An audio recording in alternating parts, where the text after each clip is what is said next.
अस्सलामुअलैकुम वरहमतुल्लाहि वबरकातुहू। दोस्तों, मैं निशात अहमद आप तमाम साथियों का बहुत बहुत इस्तकबाल करता हूं, खैर मकदम करता हूं, वेलकम करता हूं आपके अपने ही यूट्यूब चैनल जीएस ऑनलाइन पर। आज के इस वीडियो में हम आपको बताने वाले हैं कि बीपीएससी टीआरई 3.0 जिसका कि दोस्तों 1 to 5 और 6 to 8 दोनों का जो आंसर किया आया है बोर्ड की तरफ से, उसमें कौन कौन से ऐसे सवालात हैं जिस पर अगर आप आपत्ति करते हैं तो उसमें आपको नंबर बढ़ने का चांस है, कौन कौन से सवाल आप ये कह सकते हैं रॉन्ग है, और कुछ इसके अंदर दोस्तों आपको बारीकी चीज को ही बताएंगे कि आप सब पर चैलेंज न करें, किस क्वेश्चन पर आपको चैलेंज करना चाहिए जिस पर आपको फायदा हो सकता है, और किस प्रश्न पर आप चैलेंज करेंगे भी तो लेकिन आपको फायदा नहीं होगा, उसका नंबर आपको नहीं मिलेगा। तो चलिए शुरू करते हैं। दोस्तों, आज का जो हमारा टाइटल है वो यही है कि इन प्रश्नों के उत्तर गलत हैं, उर्दू के इन सवालात पर आप चैलेंज कर सकते हैं। क्लास 6 to 8, 1 to 5 हम एक एक करके सभी पर बात करेंगे। प्रूफ जो है एनसीईआरटी से और एससीईआरटी दोनों साथियों सरकारी बुक है और दोनों मान्यता प्राप्त बुक है, इससे हम देंगे। इतने नंबर सभी के बढ़ेंगे, ये सवालात है। आप इससे पहले के कबल के हम सवाल को देखें, उससे पहले दोस्तों आप एक चीज ये देख लीजिए कि ये हमारे पास जो बीपीएससी का जो नोटिफिकेशन है उसमें यह दिया गया है कि टीआरई 3.0 के वर्ग 6 to 8 के लिए ऑब्जेक्शन का डेट कब से कब तक है। तो इसका जो है दोस्तों 2/9 यानी कि 2/9/2024 से लेकर 8/9/2024 तक ऑब्जेक्शन कर सकते हैं। यानी आज जिस समय हम वीडियो रिकॉर्ड कर रहे हैं, आज है 3 सितंबर 2024, यानी एक दिन पहले से ही आपका ऑब्जेक्शन का डेट खुला हुआ है। इसमें कहा गया कि आप अपने डैशबोर्ड पर जाएंगे, वहां पर आप आपत्ति दर्ज कराएंगे प्रूफ के साथ, चूंकि साक्ष्य स्त्रोत के साथ, हम साक्ष्य भी आपको देंगे। तो ये 6 to 8 वाले का 2 तारीख से लेकर 8 तारीख तक डेट है। अगर हम यही बात करते हैं 1 to 5 वाले का, चूंकि इसका कम डेट है, कम टाइम है, 1 to 5 वाले के वर्ग 1 to 5 वाले के बात करें तो इसका दोस्तों 2/9 से लेकर 5/9/2024। अभी जिस समय हम आपको वीडियो रिकॉर्ड कर रहे हैं आज है 3/9 यानी 3 सितंबर, यानी दोस्तों 5 सितंबर तक टाइम है। कोई खास बात नहीं है। उर्दू के अंदर आपके कौन कौन से प्रश्न हैं तो आपको एक ही इसमें हमने समझा दिया है, और दोस्तों उससे आप इसमें आपत्ति कर सकते हैं। चलिए देखिए, सबसे पहले हम जो है आपको एक चीज बताना चाहते हैं। ये जो प्रश्न है जिसका प्रूफ भी हमने आपको देंगे, ये प्रश्न आप हमारे टेलीग्राम चैनल, डिस्क्रिप्शन में लिंक है टेलीग्राम चैनल का, GS online by Nishat sir. चूंकि व्हाट्सएप पर सबको भेजना संभव भी नहीं है, आप इसको डाउनलोड कहां कीजिएगा तो टेलीग्राम अच्छा है, वहां पर आप जुड़ जाएंगे, वहां से इस पीडीएफ को डाउनलोड कर लीजिएगा। जिस वक्त आप चैलेंज करिएगा इस पीडीएफ की आपको जरूरत पड़ेगी, वहां पर आपको प्रूफ, सफा नंबर ये सब देने में बहुत आसानी होगी, दिक्कत आपको नहीं आएगी। ठीक है, चलिए देखते हैं। सबसे पहले दोस्तों ये जो हम बात करेंगे BPSC TRE 3 class 6 to 8 challenge question set आई, जो हमारे पास सेट है, हालांकि यही सेट बीपीएससी के द्वारा अपलोड किया गया है तो इसलिए हम इस पर ही चर्चा करेंगे। बाकी आपका जो भी सेट हो कोई दिक्कत नहीं, सेट आई से ही कर दीजिएगा, कोई दिक्कत नहीं होगा। सबसे पहला प्रश्न है 11 नंबर प्रश्न, जो कि दोस्तों आपका क्वालिफाइंग मार्क्स था। अब कुछ लोग बोलेंगे इसको करने की कोई जरूरत नहीं, कर दीजिएगा, बेहतर होगा, एक नंबर इसमें तो बढ़ेगा ही। सोहेल अजीमाबादी का असल नाम क्या है? तो दोस्तों आप यहां पे देखिएगा कि बोर्ड आंसर इसका ई दिया है, इसने कहा कि इनमें से कोई नहीं, जबकि राइट आंसर जो है इसका बी होगा, यानी इनका असल नाम है मुजीबुर रहमान। इसका प्रूफ कहां है? तो इसका प्रूफ है दोस्तों इसी पैराग्राफ में, वहीं पर पैराग्राफ है कि सोहेल अजीमाबादी का असल नाम सैयद मुजीबुर रहमान है ना। तो ये नाम इसमें है और यहां पर सैयद मुजीबुर रहमान भी लिखा हुआ है, लेकिन बोर्ड ने ई दिया है, तो एक नंबर आपका यहां पे बढ़ेगा। ये क्वालिफाइंग मार्क में, इसमें आपको चैलेंज करना है 6 to 8 वाले का। दूसरा दोस्तों क्वेश्चन नंबर 97 है, बोर्ड आंसर जो है इसका ए है और राइट आंसर जो है इसका ई होगा। यह है कि सितंबर का चांद का ताल्लुक किस सिनफे अदब से है? बोर्ड ने माना है सफरनामा कुर्रतुल ऐन हैदर का। देखिए यह बात सही है कि इस सिलसिले में पहले मैं इसको दिखा देता हूं। सितंबर का चांद सफरनामा है, जबकि दोस्तों इसका जो प्रूफ है, प्रूफ SCERT बुक कहकशां हिस्सा अव्वल 11वीं जमात के लिए सफा नंबर 245 245, इसमें आप देखेंगे तो बायोग्राफी ऑफ कुर्रतुल ऐन हैदर आपको साफ दिख रहा होगा, है ना। तो इसके अंदर दोस्तों यहां पर हमने हाईलाइटेड कर दिया है लाल कलर से कि सितंबर का चांद रिपोताज है, यहां पे लिखा हुआ है।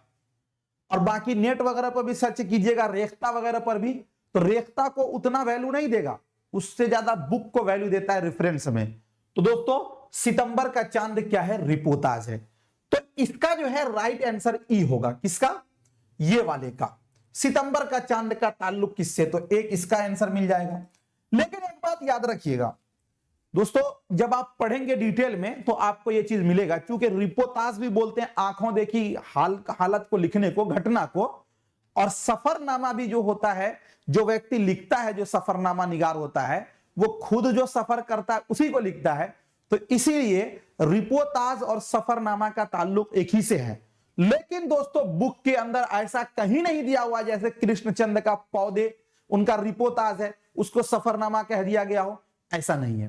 हाँ, एनसीईआरटी के बुक में एक दिया हुआ है कि दोस्तों जापान, तो जापान सफरनामा है और ब्रैकेट में लिखा हुआ है सितंबर का चांद, यानी वो सितंबर के चांद से लिया गया एक इक्तिबास है जापान जे, तो वो अलग चीज है। आप इस पर करेंगे तो आपको इसका आंसर ई मिल जाएगा, बात समझ गए।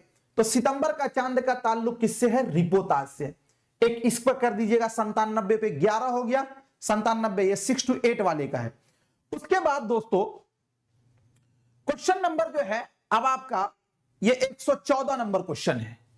114 में है कि कुर्रतुल ऐन हैदर के वालिद का क्या नाम था। यहां पर भी क्वेश्चन नंबर लिखा हुआ है, इसको देखकर ही आप चैलेंज कीजिएगा। तो दोस्तों सैयद सज्जाद हैदर, ये इसका है ऑप्शन बी, वो राइट होगा। लेकिन बोर्ड जो है इसका ई मान रही है। अब बोर्ड जो ई मान रही है तो दोस्तों इसका वही पैराग्राफ में से ही प्रूफ है।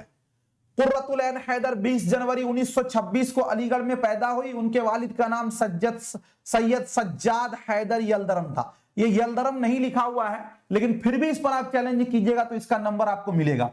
और चूंकि मैं इस पर इसलिए चैलेंज कर रहा हूं, अक्सर बेशतर जो हम कह सकते हैं कि 95% लोग जो है ना बी ही लगाए होंगे, और इस पर जब आप चैलेंज करेंगे ना तो इस क्वेश्चन का आंसर बदलेगा, जरूर बदलेगा जी। तो ये बी वाला आप इस पर लगा दीजिएगा।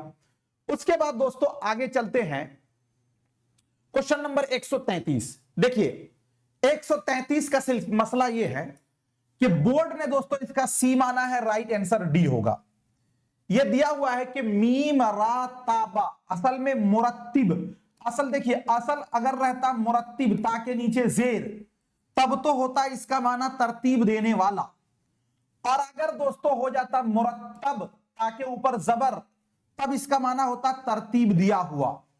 तो बोर्ड जो है ना इस पर जो है जो टाइपिंग हुआ है, टाइपिंग मिस्टेक हुआ है, ये ता के ऊपर न जबर दिया गया है न जेर दिया गया है, बात समझ रहे हैं आप।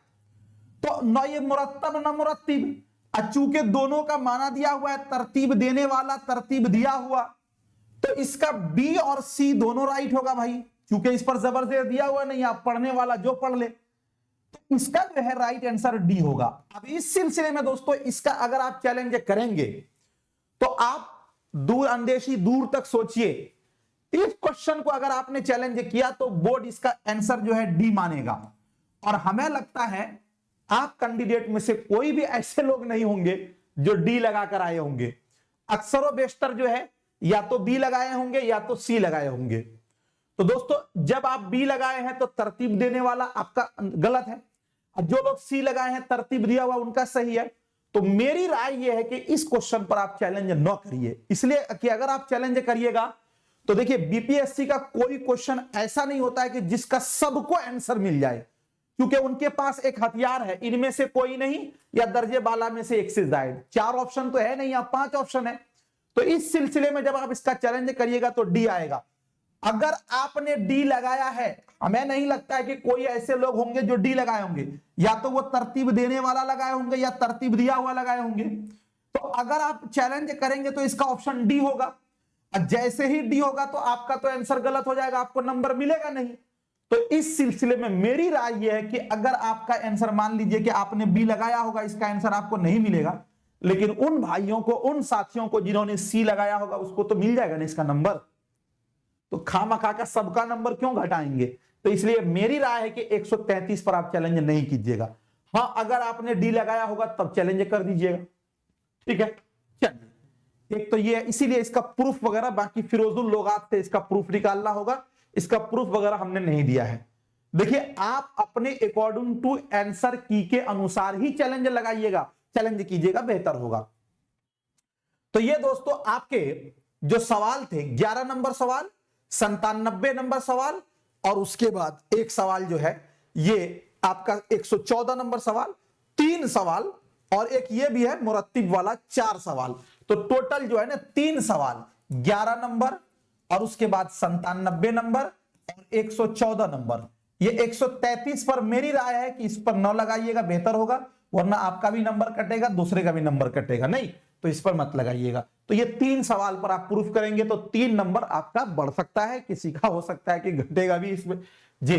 अब दोस्तों एक जो है बीपीएससी टीआरई 3.0 का पीआरटी का 1 to 5 का, कई स्टूडेंट जो है, 1-2 स्टूडेंट फोन किए थे, काफी रो रहे थे। एक लड़की थी, बोल रही थी मैं बहुत मजबूर हूं और मेरा जो है लगभग 75 के करीब जनरल पेपर में आ रहा है सर, लेकिन मेरा 1 नंबर से, सिर्फ 1 नंबर से मेरा पीआरटी में, चूंकि मैं क्वालिफाइंग पेपर पास नहीं कर पा रही हूं, तो मेरा 8 नंबर आ रहा, अगर 1 नंबर किसी तरह बढ़ जाएगा तो मेरा हो जाएगा। एक साथी भी उसी तरह फोन किए हैं। तो दोस्तों यहां पर आप मेरी बात समझिएगा, बीपीएससी टीआरई पीआरटी का एक क्वेश्चन था 13 नंबर क्वालिफाइंग पेपर में, हालांकि 22 क्वेश्चन ही है इसमें। तो 13 नंबर में कि हैयत के एतबार से नज्म की कितनी किस्में हैं। तो देखिए, मैंने आपको बताया था कि इसका जो है 5 भी है और 4 भी है, दोनों ऑप्शन है। दोस्तों यहां पर 4 भी दिया हुआ है, 5 भी दिया है, बोर्ड ने बी माना है, लेकिन एनसीईआरटी के बुक में एक किताब में 5 भी लिखा हुआ है, एक किताब में 4 भी लिखा हुआ है। तो दोस्तों इसका जो राइट आंसर होगा वो 4 भी होगा। अब इसका भी वही कंडीशन है, 4 और 5 दोनों होगा, तो इसका भी डी आंसर जाएगा, जी डी जाएगा इसका आंसर। तो आप इसको चैलेंज कर सकते हैं। दोस्तों प्रूफ मैं आपको दे रहा हूं कि एनसीईआरटी बुक नवाए उर्दू 10वीं जमात के लिए सफा नंबर 137 आप देख सकते हैं, यहां पे लिखा हुआ है नज्म का बयान, और इसी में दोस्तों यहां पे लिखा हुआ है कि हैयत के एतबार से नज्म की 4 किस्में हो सकती हैं। यहां पे लिखा हुआ है, हैयत स्पष्ट लिखा हुआ है, हैयत के एतबार से नज्म की 4 किस्में हो सकती है। कौन कौन सी? पाबंद नज्म, नज्म मुअर्रा, आजाद नज्म, नथरी नज्म।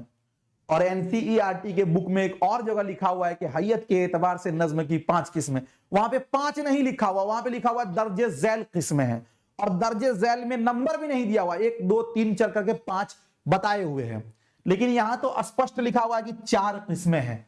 तो ये प्रूफ आप दे दीजिएगा, जो लोग पीआरटी से देख रहे होंगे इस वीडियो को, तो उनका 1 नंबर यहां बढ़ने का चांस है कि इसका हो जाएगा ऑप्शन नंबर ए वाला।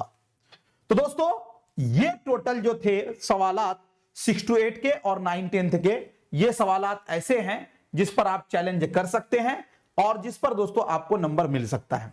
मैं आपको बताना चाहूंगा कि ये सारे पीडीएफ जो है, मैं टेलीग्राम मेरा है GS online, GSONLINE, GS online buy Nishat sir, ये वाला आप क्लिक करिएगा दोस्तों, निशात सर सर्च कीजिएगा या डिस्क्रिप्शन में इसका लिंक है, यहां पर आप जाके जुड़ जाइएगा। ये पीडीएफ टेलीग्राम में डाल दिया जाएगा, वहां से आप इसको डाउनलोड करके अपना आप जो है चैलेंज कर सकते हैं। दूसरी एक अहम जानकारी दोस्तों मैं आपको बताना चाहूंगा, बीपीएससी टीआरई 4 का क्लास जो है बहुत अच्छे तरीके से चल रहा है, बहुत सिस्टमेटिक ढंग से चल रहा है। लेकिन दोस्तों सीटेट की जो लोग तैयारी करना चाहते हैं, अगला सीटेट देना चाहते हैं, उसका क्लास हमारे यहाँ 6 सितंबर से होगा।